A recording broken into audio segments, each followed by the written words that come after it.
जैसे ही गंगा नदी पर सूरज उगता है, वाराणसी के घाट पवित्र नदी में जाने वाले लोगों के गवाहों का सम्मान करते हैं, ताकि वे उनके सम्मान का भुगतान कर सके और उनकी दैनिक पूजा कर सके। हालांकि शहर अव्यवस्थित और व्यस्त है, घाट जल निकाय पर एक शांत दृश्य प्रदान करते हैं जहां कोई भी खुद के साथ शांति से रह सकता है।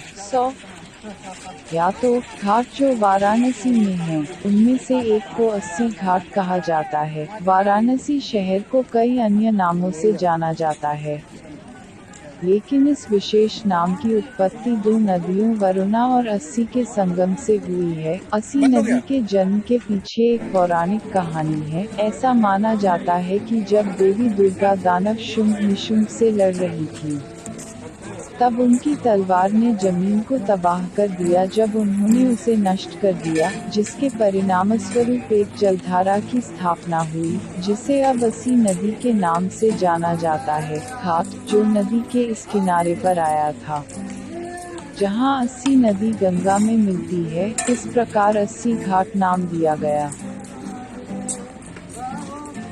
घाट वाराणसी में शिवाला के पास स्थित है, यद्यपि यह शहर के सबसे लोकप्रिय घाट नहीं हो सकते हैं।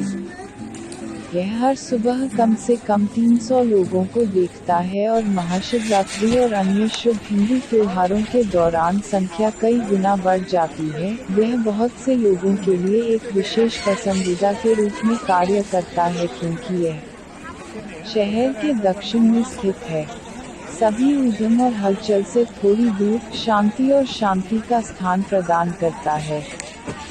जबकि नदी सूर्य के सामने बहती है, ऐसा माना जाता है कि चैत्र के महीने में, मार्च अप्रैल का महीना और माघ जनवरी फरवरी का महीना, साथ ही साथ कुछ अन्य महत्वपूर्ण घटनाएं जैसे सौर चंद्र ग्रहण, प्रबोधिनी एकादशी और मकर संक्रांति, उनके सभी नश्वर पापों से छुटकारा पाने के लिए एक शक्ति प्रदान करें। 80 घाट संस्कृत साहित्य में भी उल्लेख करता है, जैसे मत्स्य पुराण, अग्नि पुराण, कूर्म पुराण, पद्म पुराण और काशी खंड। असीमेश्वर लिंगम, संगम के स्वामी को सम्मान देने के लिए स्थापित एक छोटे से संगमरमर के मंदिर में विराजमान है, और यह यहाँ है कि तुलसीदास, एक वास्तविक आत्मा और संत, हिंदू कवि, ने रामचरितमानस का उल्लेख किया। यदि कोई कभी वाराणसी जाता है, तो उसे विशुद्ध रूप से अपने पौराणिक महत्व के लिए नहीं, बल्कि वाराणसी के अधिक शांत और विचित्र पहलू का अनुभव करने के लिए 80 घाट जाना चाहिए।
जूही की भी ऐसे ही है।